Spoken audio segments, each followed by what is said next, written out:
Bonjour à tous, c'est Starman. Alors aujourd'hui, une petite vidéo qu'on m'a demandé de faire, pour rien vous cacher, concernant l'initiative, la manière dont les combats se déroulent.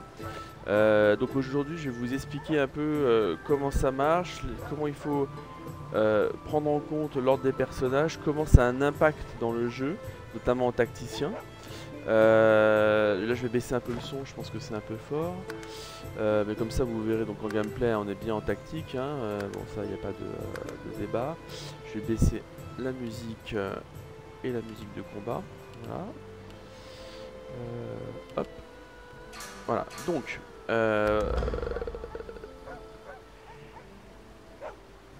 l'initiative dans un combat c'est quelque chose d'extrêmement important. Mais il faut savoir, il faut bien comprendre les mécanismes du jeu.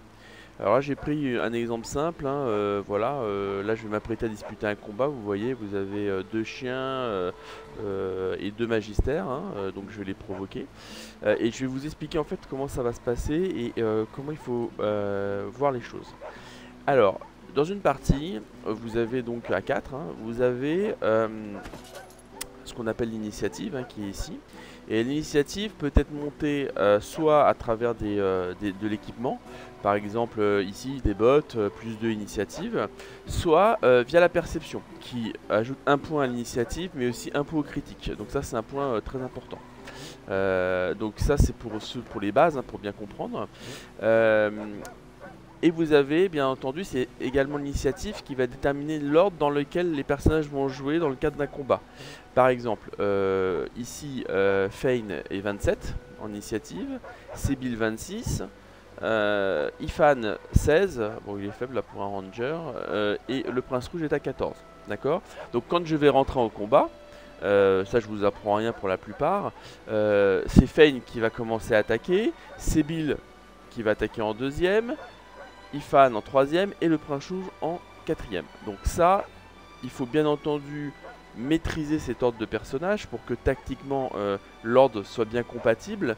Par exemple, si vous voulez faire beaucoup de dégâts physiques, et ben, il faut par exemple que vous mettiez deux personnages qui font des dégâts physiques en position 1 et en position 2 par exemple, suivi après des deux mages, ça dépend comment vous jouez, ça c'est un exemple. Donc c'est important de bien maîtriser l'ordre de ces personnages. Et pour ça, vous allez jouer à la fois sur les pièces d'équipement, comme je vous l'ai dit, ou sur la perception. Donc ça c'est clair. L'autre partie qui est moins connue, c'est comment ça se passe en fait en combat. Le jeu est extrêmement simple. Euh, dans un combat, quand vous rentrez en combat, il y a toujours une alternance. C'est-à-dire que euh, si vous jouez en premier, l'ordinateur jouera en second, vous jouerez en troisième, l'ordinateur rejouera en quatrième, et ainsi de suite jusqu'à la fin. D'accord? Ce qui va être important de comprendre, c'est le rôle de l'initiateur, c'est-à-dire celui qui va faire que vous allez commencer la partie. Souvent quand vous rencontrez un boss, l'initiateur c'est le boss, c'est celui qui a le plus d'initiative. Et c'est pas par hasard. C'est pas par hasard. Souvent l'initiative est d'ailleurs très haute pour vous décourager et pour que justement vous commenciez, ce qui crée directement un désavantage. Pourquoi ça crée un désavantage? Parce qu'en fait, quel que soit votre niveau d'initiative, ensuite, c'est l'initiateur qui va déterminer l'ordre dans lequel l'alternance va se dérouler. Par exemple, imaginons que j'ai Fane, là, Fane est à 27, d'accord. Celui-là doit être à... il est à 20, voilà, bon. Et lui aussi, je crois qu'il est à 20. Voilà, il est à 20. Donc là, je sais que si je rentre en combat, Fane va commencer en premier. Ensuite, ça va être peut-être Driss ou Télin là qui va commencer. Je sais pas parce qu'ils sont dans la même initiative. Mais je le sais que, en tout cas, dans cet ordre-là, Fane va commencer. Par contre, en second, ça sera forcément Sébil. Mais c'est pas parce que Sébil a 26 d'initiative qu'elle va passer en second. D'ailleurs, la preuve, c'est qu'elle a plus d'initiative que l'adversaire. C'est tout simplement parce que l'ordre des personnages est toujours alterné. Ce qui fait que si Sébil par exemple avait 0 en initiative, Ifan avait 0 en initiative et le prince rouge avait 0 en initiative, le fait que je commence la partie en premier avec Fane fait que derrière je vais commencer, Sébil va forcément être en troisième position. Même si elle a une initiative élevée. Idem pour Ifan et idem pour le prince rouge. Donc ça c'est quelque chose d'extrêmement important à comprendre, c'est que l'initiateur, il a un rôle crucial dans un combat, parce qu'il vous permet directement de prendre un avantage pour tous les autres. Et ça c'est hyper important de bien le comprendre. Donc vous n'avez pas besoin de monter l'initiative de Sybille, de Ifan, etc. Par contre vous avez besoin de monter, par exemple si c'est Fane l'initiateur, hein, ça peut être quelqu'un d'autre, vous avez besoin d'avoir un niveau d'initiative élevé. Donc quand on vous dit il faut par exemple maximiser, si vous avez un chevalier la force, maximiser, si vous avez un ranger la dextérité et pour un mage l'intelligence, et ensuite vous montez, la perception, c'est vrai, mais si vous voulez vraiment être efficace, il faut le faire pour tous les personnages sauf pour une personne, l'initiateur, celui qui va commencer. Où là, il faut augmenter la perception pour avoir un niveau élevé, quitte à faire moins de dégâts. C'est-à-dire que vous avez des boss par exemple dans le jeu qui ont des initiatives à 60, à 50, etc. Donc vous voyez là c'est pratiquement le double. Et ben il vaut mieux que je prenne les points d'intelligence ici, que je les mette en perception pour passer devant le boss, quitte à faire moins de dégâts, parce que de toute façon ça va donner un avantage à tous mes autres personnages derrière. Et ça n'a pas de prix. Il faut bien le comprendre. Donc vous allez voir beaucoup de guides qui vont vous dire maximiser la dextérité, tout ça, etc. sans vous parler de l'ordre des personnages, alors que c'est crucial. C'est crucial. Donc là, je vais vous montrer, je vais vous faire un exemple. Donc là, on va faire hop, voilà. Donc là, je commence. Et vous voyez l'alternance, elle est tout de suite visible. Fane est premier, d'accord. Le Magister Driss est deuxième et Sybille est troisième. Et d'ailleurs, vous voyez bien que le Prince Rouge, qui a 14 en initiative, joue avant ce Monos qui doit être ici, voilà, qui lui a une initiative de 15. Donc vous voyez bien que c'est l'initiateur qui détermine l'ordre des personnages par la suite. Et c'est vrai d'ailleurs, vous le voyez également au second tour. Et donc c'est très important d'avoir cette vision là, parce que c'est ce qui va faire que vous allez déjà prendre un avantage. Et c'est pour ça qu'en tacticien c'est compliqué, parce qu'en tacticien l'ordinateur frappe fort, et souvent il a une très bonne initiative, meilleure que la vôtre, donc il commence avant vous, il vous fait beaucoup de dégâts. Donc vous êtes obligé derrière de soigner, de vous protéger, etc. Et lui, il vous met dans une position extrêmement délicate dès le début. Et donc vous ne en sortez pas. C'est une des raisons pour lesquelles beaucoup de gens qui débutent ou qui maîtrisent mal le jeu n'arrivent pas en tacticien. Parce qu'en tacticien, les adversaires sont solides et ils font beaucoup plus de dégâts. Voilà. Mais déjà, si on prend cet avantage-là, on est sûr déjà de se mettre dans de bonnes conditions. L'autre point à savoir, c'est comment ça marche par rapport au second tour. Là, vous voyez, Driss joue en deuxième. Donc, imaginons que je sois hyper puissant là et que je tue Driss en un coup. D'accord? Là, Driss va sauter. Donc, ça veut dire que si Driss saute, ça veut dire que je vais passer directement avec Sybille. Ça, c'est logique, puisque c'est le tour qui est en cours. Par contre, imaginons que je joue avec Fane. Driss joue. Et après, Sybille tue Driss. D'accord? Vous allez me dire, bah, la logique voudrait qu'au second tour, puisque Driss était ici, il saute. Donc c'est cool parce que en fait, Ifan va jouer et ensuite Sybille va jouer. Et ben c'est pas tout à fait vrai. Ce qui va en fait se passer, c'est que comme il y a toujours une alternance, il va y avoir un reset à chaque tour par rapport à l'initiative. Et donc c'est le meilleur initiateur qui va reprendre sa position. Et d'ailleurs c'est vrai également pour vous, si jamais un de vos personnages meurt. Hein. Si votre initiateur il meurt, typiquement là, Sybille à 26. Donc si imaginons que Fane meurt sur ce tour là, Sybille va prendre la place de Fane. Ifan va prendre la place de Sybille. Et là dans ce cas là, inversement, Télin va prendre la place de l'initiateur. Donc l'intérêt c'est de tuer un ennemi alors qu'il n'a pas encore joué, pour vous permettre de faire sauter le tour. Donc des fois il vaut mieux affaiblir un ennemi, par exemple Driss, une fois qu'il a joué, et laisser Fane au tour suivant le tuer. Comme ça, après, il peut attaquer cet ennemi-là qui va se et les deux tours vont s'enchaîner. Voilà. Autre point très important, vous avez souvent un Peace of Mind hein, qui, comme vous le voyez, confère de la perception à 6. Eh bien, si par exemple vous êtes à, je sais pas, mal, imaginons que Fane soit à 19 là, d'accord hein, Driss était à 20. Donc, on commence le combat. Donc, Driss va être en première position et moi en second. En seconde position, je me mets un Peace of Mind, d'accord. Donc je vais augmenter ma perception de 6, donc mon initiative de 6. Au tour suivant, Fane jouera avant Driss. ça se reset en fait en fonction de l'initiative qui est en cours. Donc ça recalcule à chaque fois. D'où le fait que vous pouvez compenser une mauvaise initiative en faisant un Peace of Mind avant le début du combat, si besoin. Parce que des fois il y a des niveaux de perception qui sont assez hauts. Donc je vais vous montrer un peu comment ça marche et l'avantage que ça. Donc là je commence. Moi mon but, ça va être déjà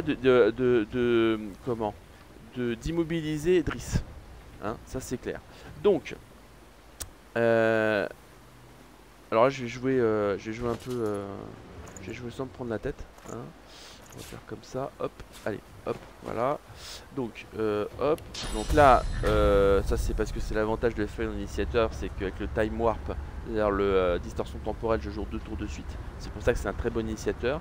Il faut savoir que le meilleur initiateur hein, dans le jeu, c'est le Géo ou le Ranger. Le Ranger parce que quel que soit votre team, vous pouvez faire des dégâts physiques, des dégâts magiques, et c'est extrêmement puissant.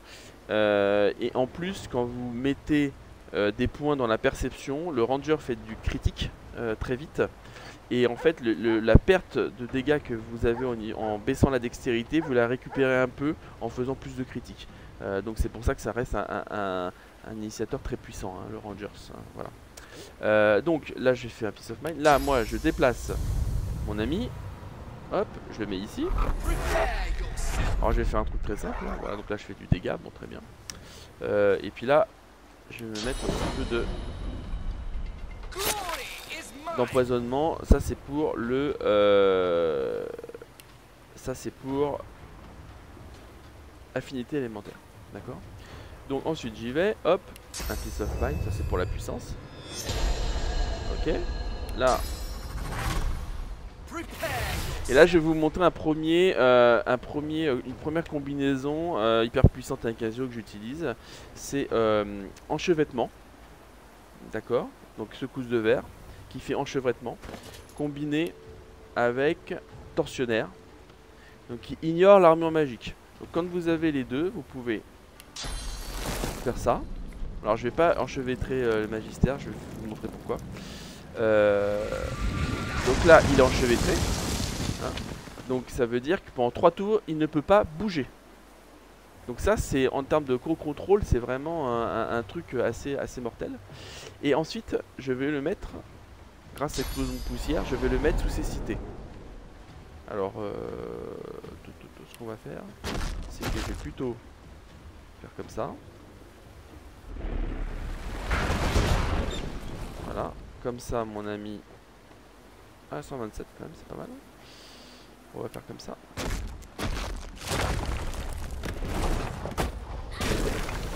77, est-ce que je vais y arriver? 82. Ouais, c'est bon. Donc là, je vais mettre du cécité en fait, vous allez voir, hop. Voilà. Voilà, donc ils ont tous cécité. Donc vous voyez là, il ne peut pas bouger, il a cécité. Donc avec cécité, il n'a pas de vision. Et donc il ne peut rien faire. Il est bloqué. J'ai juste remis de l'armure, mais bon voilà. Donc après, moi, ce que je fais, c'est que je vais dépasser Magister la téline là. Hop, je vais la mettre ici. Voilà. Parce que moi mon intérêt après ça va être effectivement de l'affaiblir lui. Mais je vais l'affaiblir avec mon Ranger qui peut utiliser des dégâts magiques. Voilà, elle je vais plutôt l'affaiblir en... plutôt affaiblir celui-là en dégâts physiques. Donc hop, on y va. Tac.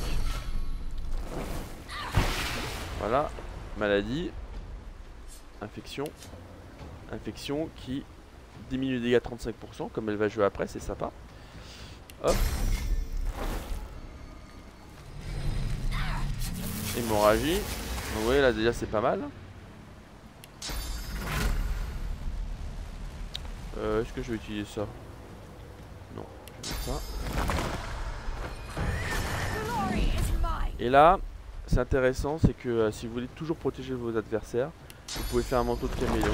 Et là, c'est que Sébille ne va pas être attaqué. Voilà, donc là je l'ai ralenti, donc ça lui fait utiliser beaucoup de vie. Comme elle est sous cécité, il peut pas avancer, donc en fait je l'ai paralysé sur un coup. Vous voyez?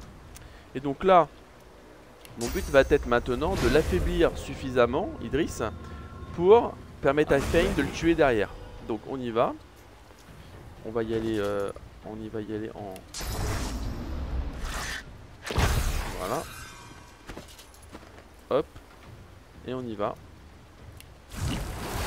Alors est-ce que je peux tous les prendre? Ouais, non, bon, je vais plutôt vous montrer comme ça. Hop. Voilà. Alors, hop.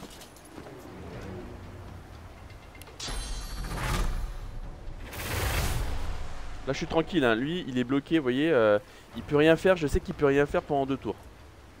Cécité encore un tour, enchevêtrement pendant 2 tours, il est paralysé, je suis tranquille. Vous voyez? Donc là je vais tuer les molosses. Voilà, et donc là vous voyez quand on les tue alors qu'ils n'ont pas encore joué, bah là on gagne, effectivement on enchaîne les 2 tours. Voilà, et là, le point intéressant. Voilà.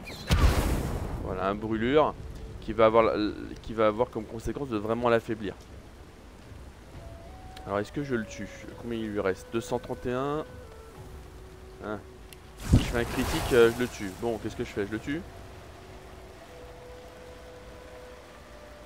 Allez, on va voir ce deux. Bon. Ah, juste. Bon, voilà. C'est pas grave. On va vite le montrer. Donc là, vous voyez.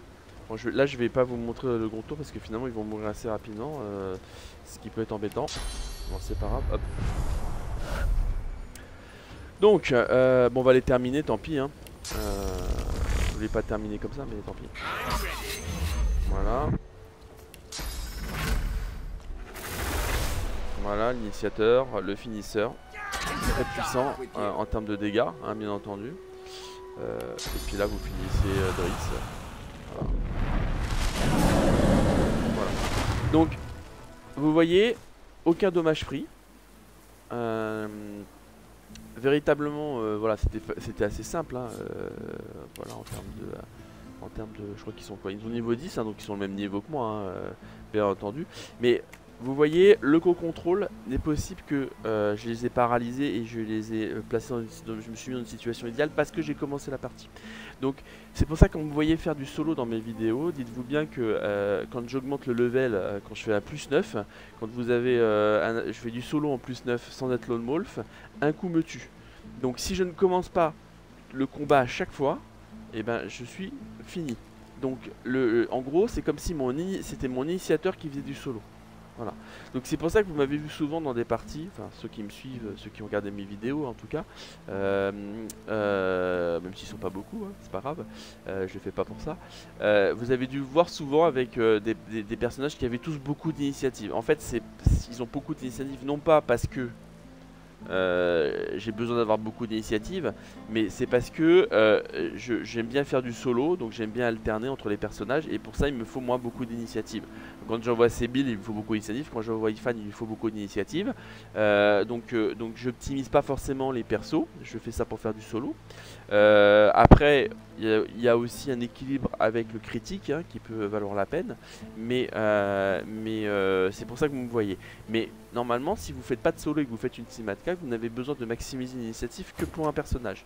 Mais par contre, il faut que ça soit toujours plus élevé que le boss. Ça, c'est indispensable. Voilà, et il faut lui mettre, si possible, secousse de verre avec tortionnaire pour le bloquer au sol, et éventuellement d'autres moyens de faire du CC derrière. Ça, c'est à vous de voir par rapport à ça. Voilà. Donc j'espère que cette vidéo vous a permis de bien comprendre comment fonctionnait l'initiative, l'importance de bien commencer la partie, et que ça vous aidera à mieux appréhender les combats, notamment en tacticien. Voilà, merci.